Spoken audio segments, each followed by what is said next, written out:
À mesure que croissent les capacités des machines et des logiciels, augmente en même temps le besoin en nouvelles intelligences humaines. Or, sur ce point précisément, les entreprises, et encore plus celles du secteur de la tech, sont en forte tension. Et c'est à ce problème que s'attaque mon invité, la guerre des talents. Bonjour Grégoire Geneste. Bonjour. Merci beaucoup d'être avec nous. Alors, vous n'êtes pas un spécialiste de l'éducation. Non. Mais un entrepreneur, c'est-à-dire quelqu'un qui résout des problèmes, si j'en crois la définition qui est donnée par les entrepreneurs eux-mêmes régulièrement. Et ici, le problème auquel vous vous attaquez, il est déjà adressé par d'autres, d'ailleurs, d'autres de vos congénères, mais aussi d'autres spécialistes du monde de l'éducation. Est-ce que vous croyez que malgré les nombreuses initiatives, finalement, on n'a pas encore pris sérieusement le problème à bras-le-corps ? Absolument, je pense que le marché de l'éducation reste encore un marché qui est majoritairement adressé par des acteurs historiques et des acteurs qui ont même pour beaucoup plus de 100 voire 200 ans. Si on prend les 10 meilleures écoles de France, elles ont toutes plus de 100 ans, la plus récente est l'ESSEC qui date de 1907. Donc je pense qu'il y a encore un peu de travail. Mais il le voit, le monde évoluer, il voit bien les demandes des entreprises. Absolument, mais c'est des entités qui sont quand même assez grandes et qui sont du coup dures à faire évoluer. Et je pense qu'elles évoluent un peu moins vite qu'évoluent les entreprises, surtout dans ces 10 dernières années où en fait tout s'est accéléré à une vitesse complètement folle.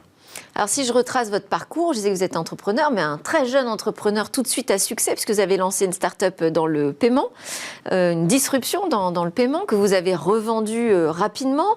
Et puis, à cette occasion, j'imagine que vous avez pu toucher d'ailleurs de près cette difficulté de trouver les bonnes personnes avec qui travailler, de trouver des talents sur la data. Ça se traduit par quoi comme type de tension, cette recherche de talent ? Par un besoin d'être plus compétitif vis-à-vis des autres entreprises ? Vous êtes en compétition plutôt avec des entreprises de la French Tech quand vous cherchez des talents, ou alors avec des entreprises du numérique à dimension internationale ? Ça se traduit par quoi, cette guerre des talents ? Et c'est vrai qu'aujourd'hui, avec le monde qui devient de plus en plus globalisé, la compétition entre les entreprises ne fait qu'augmenter. Et pour être très compétitif, on est obligé de prendre des décisions de plus en plus vite et de prendre des décisions de plus en plus précises et de plus en plus pertinentes. Si on prend l'exemple du marketing, aujourd'hui, quand on va dépenser 100 000 euros de budget marketing, ouais. Si on ne les optimise pas au centime près, et bien finalement, on ne gagne jamais ces fameuses enchères sur Google ou sur Facebook. Et donc, notre concurrent, qui peut vendre un produit à peu près similaire, eh ben, il va toujours toucher le bon client. Et nous, on va toujours toucher le mauvais client. Et donc, finalement, très vite, on va disparaître et lui, il va gagner. Donc cette guerre de talent, elle est absolument primordiale. Puisque, finalement, c'est ça qui va nous permettre de survivre. Alors, vous cofondez Albert School avec Mathieu Heurtel, qu'on a retrouvé comme conseiller de Cédrico, avec également Mathieu Schimpel, qui est lui multi-entrepreneur. Tous les trois, vous êtes passés par des grandes écoles françaises et vous avez eu des parcours quand même remarquables. Il vous manquait quelque chose ? Ça ne vous a pas empêché de percer dans le numérique, tous les trois ? Non, absolument. Mais on a tous les trois le sentiment d'avoir beaucoup appris sur nos premières années de travail. Et finalement, il y avait une certaine déconnexion entre ce qu'on avait appris à l'école et puis la réalité une fois qu'on est entré dans nos premières entreprises, dans nos premières startups. Et on se dit que finalement, ce qu'on aurait pu avoir à l'école aurait pu être plus proche du monde professionnel, plus directement applicable et opérationnel. Et sur la data précisément, sur la manière dont les industries se transforment avec le numérique, est-ce que vous avez eu le sentiment à Polytechnique, puisque vous êtes un des X, qu'on passe encore à côté de cet enjeu ? Donc là, Mathieu Heurtel et moi, on est polytechniciens. Et nous, en sortant de l'X, on avait effectivement le sentiment de maîtriser la data. Je pense que c'est quelque chose qui est assez bien enseigné à Polytechnique. D'accord. En revanche, on ne savait pas tellement comment s'en servir. C'est-à-dire qu'on est arrivé dans des sociétés, on nous a dit, voilà, on a des enjeux sur le marketing ou la finance. On n'avait aucune idée de ce que c'était que le marketing ou la finance. Et à l'inverse, Mathieu Schimpel, qui lui a fait l'ENS puis HEC, maîtrise bien les enjeux de l'économie, les enjeux des sociétés, des entreprises. En revanche, il ne sait pas faire de Python, il ne maîtrise pas les enjeux de la data. Donc c'est là où cette double compétence, elle est absolument nécessaire. J'ai échangé encore la semaine dernière avec un patron de PME qui me disait qu'il était complètement conscient qu'aujourd'hui, il lui fallait des data analystes, justement pour les sujets dont on parlait plus tôt, pour être plus précis et plus rapide dans ses décisions. Donc il a recruté des data analystes. mais ces gens-là ne savent pas parler à ces équipes métiers, et ces équipes métiers ne savent pas exactement quoi demander à ces data analystes. Donc il faut des traducteurs, il faut des profils hybrides, et il faut des gens aujourd'hui dans toutes les fonctions métiers, en finance, en marketing, en logistique. Donc ça veut dire qu'Albert School, c'est pas juste une école de la data pour les développeurs, c'est une école de commerce, c'est ça, qui intègre véritablement le métier de la donnée. Exact. On est vraiment une école hybride qui mélange le côté data et le côté business. Et est-ce que ça veut dire que vous vous positionnez en frontal, justement, par rapport à des écoles comme Polytechnique? Est-ce que vous venez disrupter Polytechnique? J'irai peut-être pas jusque-là. On ne disrupte ni Polytechnique, ni HEC. En tant qu'ancien élève, c'est quand même... J'ai énormément de respect pour Polytechnique et je les remercie pour tout ce qu'ils m'ont apporté. On se positionne vraiment entre Polytechnique et HEC. Et surtout, en fait, on a aussi un parcours où on ne passe plus par la prépa. Je pense qu'aujourd'hui, il y a de plus en plus d'élèves qui ne se reconnaissent pas dans la prépa. Donc c'est une école post-bac. En sortant du bac, on peut rentrer dans Albert School, on reste pour 3 ou 4 années 3 ou 5 ans. 3 ou 5 années, d'accord. Exact. Et donc il y a beaucoup d'élèves qui ne se reconnaissent pas dans la prépa puisqu'ils ne veulent pas veulent pas rentrer dans le système de compétition finalement, où ils disent que pendant 2 ans, leur but ça va être d'être le mieux classé possible. À Albert School, nous, on propose des parcours qui sont vraiment individualisés, où le but c'est de faire réussir 100% de nos élèves, et que 100% de nos élèves finalement apprennent ce qu'ils veulent apprendre et décrochent le job qu'ils veulent décrocher. Et individualisé, vous utilisez l'IA par exemple, on en parle de plus en plus aujourd'hui, comme d'un outil qui permet de travailler l'apprentissage de manière plus fine avec les élèves? Absolument, on utilise l'IA, donc en fait qui se repose sur la data, donc on utilise ce qu'on enseigne aussi pour optimiser, pour personnaliser les courbes d'apprentissage des élèves pour que tout le monde apprenne à son niveau, mais aussi à sa vitesse. Et comment on le gère ça dans une classe, justement, ces parcours un peu différenciés? Alors, il faut s'appuyer sur différentes méthodes d'apprentissage. Mais vous l'avez éprouvé, parce que là, l'école, elle n'est pas encore ouverte. La rentrée, ce sera en septembre 2022. Est-ce que vous avez pu commencer à mener des tests? Alors, on travaille effectivement avec des professeurs qui ont de l'expérience dans différents types d'enseignement. Donc, certains professeurs qui enseignent dans des grandes écoles et donc qui ont l'habitude de faire des amphis. On bosse aussi avec beaucoup de professeurs particuliers qui ont l'habitude d'enseigner plus en one-to-one et avec des gens spécialisés dans le e-learning, donc de l'apprentissage à distance via des plateformes. Et donc, nous, on va faire vraiment un mix de tout ça. Et on pense que la bonne façon de pouvoir s'adapter aux élèves, c'est de justement leur mettre différents cadres d'apprentissage, parce que certains vont être plus à l'aise dans les classes de 40, d'autres plus à l'aise devant l'ordinateur, et d'autres, ils auront besoin de coaching, de mentoring en one-to-one. Donc il y a pas mal aussi de mentoring dans Albert School, où les élèves finalement sont de manière individuelle avec un professeur qui s'adapte. Donc c'est une école hybride, on travaille présentiel et à distance? Ouais, majoritairement en présentiel quand même, mais on Okay. met à disposition des élèves pas mal d'outils qui leur permettent de travailler de leur côté aussi. Et alors vous le présentez aussi, votre projet, comme une nouvelle école d'excellence. Ça veut dire quoi? Ça veut dire qu'il y aura une sélection drastique à la rentrée? Ça veut surtout dire qu'on a un certain niveau d'exigence sur le contenu. Donc c'est difficile, une fois qu'on arrive dans l'école, il faut travailler. Ça veut dire il y a un concours d'entrée? Il y a un concours d'entrée, il y a un processus d'admission en 3 étapes. Donc il y a 2 tests en ligne, un test de 2 minutes et un test d'1 heure, qui est un test de logique / de mathématiques. Ensuite, on prend les dossiers des élèves et puis on fait un entretien d'1 demi-heure. Mais au-delà de cette sélection qui, effectivement, va être relativement importante à l'entrée, c'est surtout, en fait, si on fait cette sélection, c'est surtout pour s'assurer que les élèves vont pouvoir tenir le rythme sur les 3 ans. Alors, c'est pas un rythme effréné comme en prépa, je le disais, mais c'est quand même un rythme exigeant où on veut emmener les élèves assez loin pour finalement en faire les cadres de l'économie de demain. Et donc, il y aura peut-être des prépas qui vont se créer pour rentrer à Albert School? Non, probablement pas. On reste une école post-bac. Bon. En revanche, on fait pas mal de... Je suis en contact avec beaucoup d'élèves, évidemment. Et il y a des élèves de première année de médecine ou de première année de prépa qui, finalement, décident de se réorienter et qui sont intéressés par Albert School. Albert School, donc c'est une référence à Albert Einstein. Exact. Donc Albert Einstein, qui est un personnage qu'on aime beaucoup, bon, au-delà d'être un grand scientifique, c'est aussi quelqu'un qui collait pas trop avec le système éducatif de son époque. Et il a cette phrase qu'on aime bien, c'est l'éducation, c'est ce qui reste quand on a oublié tout ce qu'on a appris à l'école. Et je pense que c'est important. Alors, qu'est-ce qui restera quand on sortira de Albert School? Qu'est-ce qui doit rester? Donc il doit rester la capacité à travailler en équipe, donc apprendre à être collaboratif. Il doit rester la capacité à résoudre des problèmes ouverts et des problèmes complexes. Et il doit rester la créativité. Je pense qu'aujourd'hui, ces 3 choses, c'est les 3 choses que cherchent les employeurs. Comment vous avez réussi à convaincre vos premiers investisseurs, parmi lesquels on compte Xavier Niel, qui a aussi ouvert une école qui s'appelle l'école 42? Je ne sais pas si c'est une inspiration d'ailleurs. Donc oui, Xavier Niel soutient pas mal d'écoles. Il a ouvert 42, il a aussi ouvert Hectare. Oui, pour l'agriculture de demain. Ouais. Et donc maintenant, on a la chance de s'être associé avec lui pour Albert School. Ça a été une inspiration? C'est-à-dire que c'est parce que vous avez vu 42 que vous êtes ensuite allé voir Xavier Niel en lui proposant ce projet?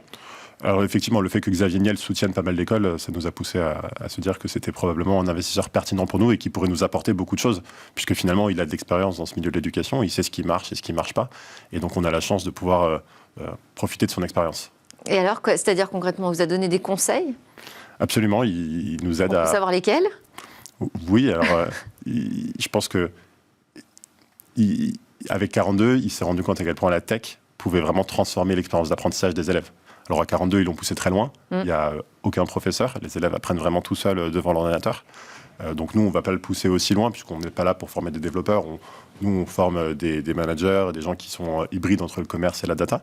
Mais par contre, on va essayer de aussi réutiliser toute cette technologie pour, comme on le disait, optimiser les courbes d'apprentissage des élèves, mesurer leur vitesse d'apprentissage et optimiser l'information qu'on leur pousse au bon moment de l'année. Et 42, c'est aussi, il pousse beaucoup sur la diversité des profils. Vous, quand vous dites on lance une école d'excellence, comment on fait pour avoir de la diversité? Enfin, est-ce que ça fait partie des objectifs que vous vous fixez d'ailleurs? Absolument, absolument. Mais je pense que la diversité, ça fait partie de l'excellence et je pense qu'il ne peut pas y avoir d'excellence sans diversité. On entend élitisme quand on entend école d'excellence. Enfin, le modèle français aujourd'hui, il repose en grande partie sur ça quand même. Oui, alors le modèle français ressemble effectivement à ça. Nous, on s'appuie pas mal sur le modèle anglo-saxon. Je pense qu'on ressemble presque plus aux écoles anglo-saxonnes qu'aux écoles françaises. Et dans les écoles anglo-saxonnes, la diversité, elle fait complètement partie de cette excellence. Et plus les écoles sont bonnes, plus elles ont tendance à vraiment pousser et encourager la diversité. Parce qu'elles se rendent compte que finalement, c'est une vraie richesse pour l'école. Donc nous, on veut aussi pousser ça. Je pense que ça passe par plusieurs points. Déjà, s'assurer que l'école est ouverte à tous et accepte réellement tout le monde. Donc nous, là-dessus, on met vraiment le poids sur nos tests d'admission, qui est un test qui teste le potentiel de l'élève, qui est sans biais et qui est bien plus important dans le processus que son dossier scolaire. Donc, finalement, le lycée d'où ils faut avoir le bac, mais voilà. Vous ne regardez pas plus loin? Pas tellement plus loin, non. D'accord. Et donc ça, c'est le premier point. Ensuite, je pense qu'il faut savoir, il faut que les élèves aient des modèles d'apprentissage, enfin des modèles référents auxquels ils peuvent se rattacher. Donc, on a à cœur, par exemple, de travailler avec des partenaires, donc chez BCG ou chez Carrefour. Donc, il y a Elodie et Camille qui sont des rôles modèles qui réussissent magnifiquement bien dans cette société et qui ont la double casquette à la fois business et data. Donc finalement, les filles peuvent se rattacher à ces personnes-là en se disant ok, moi aussi je peux le faire et donc je veux aller à Albert School. Et puis après, il faut que ce soit accessible à tout le monde financièrement. Oui. Donc on met en place des bourses avec ces partenaires justement et on met aussi en place des systèmes de financement pour que les élèves puissent payer une fois. C'est-à-dire vous avez proposé des prêts? Exactement. D'accord. Que les élèves rembourseront comment? Uniquement une fois qu'ils seront sortis de l'école et qu'ils commenceront à travailler. Si je reviens sur la référence à École 42, donc si j'ai bien compris, vous allez utiliser un peu la plateforme d'intelligence numérique aujourd'hui pour travailler sur une personnalisation de l'apprentissage. Vous avez parlé aussi de la diversité. Vous utilisez également le même architecte? Exact, on travaille avec l'architecte qui a... Adrien Raoul, c'est ça? Exact, qui a fait l'école 42. Qu'est-ce que ça apporte, ça? En quoi le modèle architectural vous a intéressé chez 42? Alors, c'est pas forcément exactement pour refaire le modèle de 42, puisque comme je le disais, nous, c'est assez différent. Il y aura des salles de classe, là où à 42, il n'y en a pas.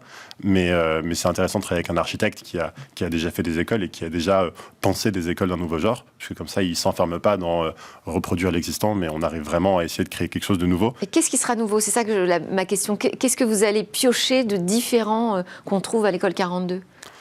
Alors, je ne pense pas qu'on reprenne spécifiquement... Parce que vous allez quand même faire des classes, j'imagine, oui, fermées. Je vous ai entendu parler des classes de 40. Absolument, Voilà. il y aura des classes. Je pense que par rapport à une école classique, nous, on est vraiment plus hybride entre une école et un espace de coworking.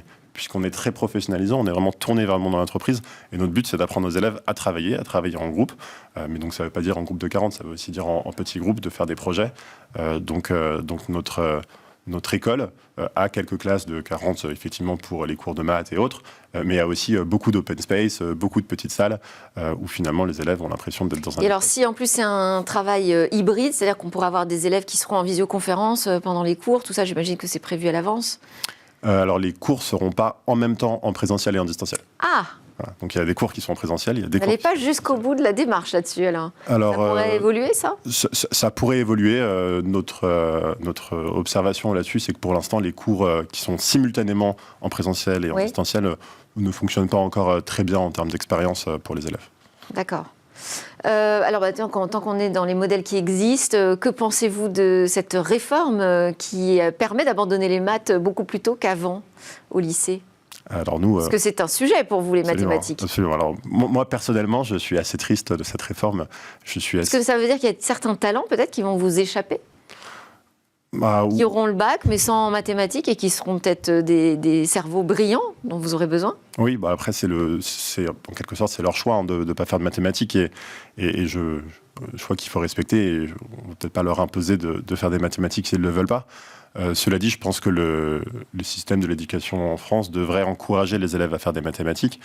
Peut-être pas, une fois encore, en les forçant, mais en leur expliquant finalement quelle est la place des mathématiques et à quoi elles servent.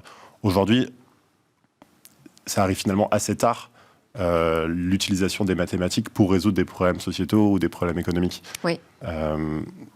Avant, ça sert surtout à la physique et à la chimie, mais ce qui ne passionne pas forcément tous les élèves. L'ambition d'Albert School, c'est justement d'utiliser ces mathématiques plus sur des sujets sociétaux, sur des sujets économiques. Et peut-être que c'est quelque chose qu'on pourrait directement enseigner un petit peu au collège, au lycée, sur des exemples simples, pour montrer aux élèves que finalement les mathématiques, c'est un outil qui permet de décrire, d'analyser des systèmes complexes, et qu'aujourd'hui, beaucoup plus de choses, enfin, une quantité énorme de choses qui commencent à devenir des systèmes complexes, et que du coup, les mathématiques sont essentielles pour pouvoir s'attaquer à ces problèmes. On peut penser à l'environnement, on peut penser à comprendre les enjeux de société. Tout ça, finalement, aujourd'hui, c'est tellement complexe qu'il faut mettre des équations dessus, sinon... Donc plutôt réfléchir à la manière aujourd'hui dont on enseigne les mathématiques. C'est ça, aujourd'hui, qui nous semble le plus important.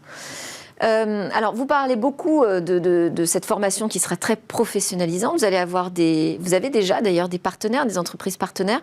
Comment ça va se concrétiser? Il y aura des stages, ça va être presque un temps partiel entre l'école et l'entreprise. Comment est-ce que vous envisagez les choses pour que les élèves aient vraiment le sentiment de démarrer avec des vraies problématiques d'entreprise? Donc pendant les 2 premières années, on fonctionne via des cycles qu'on appelle des business deep dive. Donc c'est des cycles de 3 semaines pendant lesquels on met une entreprise en avant. Donc pendant 3 semaines, par exemple... Ce sera très anglophone aussi, si j'ai bien suivi. Ce sera assez anglophone, exactement. Mais parce que le monde professionnel est anglophone et que c'est absolument primordial aujourd'hui pour les élèves de parler anglais. Excusez-moi, je vous ai coupé. Pas de problème. Et donc pendant ces cycles de 3 semaines, on met une entreprise en avant. Alors après, en cours de finance, en cours de marketing, en cours d'économie, en cours de data, on fait un peu de théorie. Mais après, surtout, on passe beaucoup de temps à appliquer cette théorie à cette société. Donc en 3 semaines, on va vraiment décortiquer cette société à fond pour que les élèves développent une compréhension à 360 degrés et finalement savent s'ils veulent travailler dans ce secteur, s'ils aiment bien cette société. Et puis à chaque fois, on va changer de secteur. Donc on va faire du retail, on va faire du... Et pour l'entreprise, ça veut dire qu'elle reçoit des stagiaires, très concrètement? Donc l'entreprise vient dans l'école. Elle va bénéficier aussi des travaux des élèves? L'entreprise vient dans l'école. Donc pendant 3 semaines, elle vient dans l'école, elle fait des dizaines d'heures de cours pour les élèves. Okay. Donc à la fois, je le disais, en marketing, en finance, en économie, donc c'est des experts de différents secteurs, de différents métiers de l'entreprise qui viennent parler aux élèves.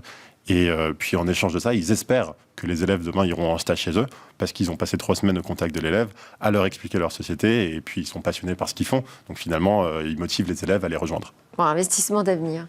On va terminer cet entretien tous les deux par un format qui s'appelle l'interview express dans Smartech. C'est quelque chose d'un petit peu plus ouvert, un peu plus personnel. Vous répondez comme vous en avez envie, de manière personnelle ou professionnelle, ça vous regarde. Je vous lance d'abord sur un premier mot. Quels sont vos rêves, Grégoire? C'est de démocratiser l'enseignement des mathématiques et du business en France. Et quelles sont vos peurs? Que tous les élèves abandonnent les maths en France. Est-ce que vous avez une interrogation particulière? Quelque chose qui vous questionne? Ce qui m'intéresse, c'est d'essayer... Ce que j'aime saisir, ce que je cherche à saisir tout le temps, c'est comment fonctionnent les gens, et finalement ce qui les motive, ce qui les pousse à travailler. Et donc finalement, je pense que c'est pour ça que je me lance dans la formation et dans l'éducation. C'est parce que pour essayer de mieux comprendre, d'être au contact des jeunes qui apprennent. Je ne sais pas si c'était une idée fixe, mais est-ce que vous avez par ailleurs une idée fixe? Joker. Joker. Le futur, vous l'imaginez comment? Le futur, je pense qu'il va évoluer de plus en plus vite. Si on regarde l'évolution entre 1950 et 2000, il s'est peut-être passé moins de choses qu'entre 2000 et 2020, et ça va continuer, ça va aller de plus en plus vite. Donc, Ça va aller vers où? alors là, c'est dur à dire, mais j'ai hâte de le découvrir, et je pense qu'en tout cas, il va falloir se préparer à suivre ce futur qui évolue à une vitesse folle. Et alors, comment vous voyez plus précisément la prochaine révolution dans l'éducation? Pour moi, le plus important dans l'éducation sur les 20 prochaines années, c'est vraiment d'évoluer vers l'adaptative learning. Et donc de faire des parcours individualisés pour chaque élève, pour que chacun découvre ses forces, découvre ce qu'il a envie de faire, et puis s'épanouisse finalement. Mais alors, ça veut dire que ça se passera où, ça? Dans le métavers? Alors nous, on pense que pas forcément, on ne croit pas trop au métaverse, on pense que le contact humain reste hyper important. On va peut-être plus transitionner vers de l'hybride, où il y aura plus 100% de présentiel, mais il restera une partie importante. Ça, c'est ce que vous faites, mais vous ne pensez pas que l'étape d'après, ce sera du 100% à distance? Nous, on est convaincus qu'il restera une partie de présentiel importante, parce que finalement, le contact humain, il est hyper important. On est des animaux sociaux, on a besoin de se voir. En tout cas, c'est notre conviction. Et vous vous imaginez où, faire quoi, comment, dans 5 ans? Alors, dans 5 ans, on ouvrira d'autres campus dans d'autres pays. D'accord. D'abord en Europe? Oui, d'abord en Europe. Merci beaucoup. Grégoire Jeunesse, qui est le cofondateur d'Albert School. Merci à tous de nous avoir suivis. À suivre, vous savez, c'est le grand rendez-vous de Smart Tech qui se passe dans l'espace.